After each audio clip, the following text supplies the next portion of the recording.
Finger અને veg પ્રકારના કોન્ટેક્ટ્સના ગેરફાયદાઓ જણાવો. તો ફિંગર અને વેજ બંનેને એક સાથે જોડવામાં આવતા હોવાથી ડિઝાઇન અને મેન્યુફેક્ચરિંગ પ્રોસેસ જે થાય છે સામાન્ય કોન્ટેક્ટ્સ કરતાં વધુ જટિલ બને છે.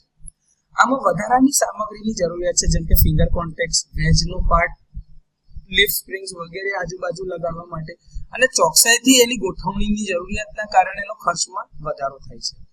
કોમ્પોનન્ટ્સની સંખ્યા વધુ હોવાથી ખાસ કરીને ફિંગર સ્પ્રિંગ્સ અને વેજ સરફેસ પર ઘસારો થવાની શક્યતા વધી જાય છે, જેથી ઇન્સ્પેક્શન, ગ્રીસિંગ અને રિપ્લેસમેન્ટ કરવું મુશ્કેલ બને છે.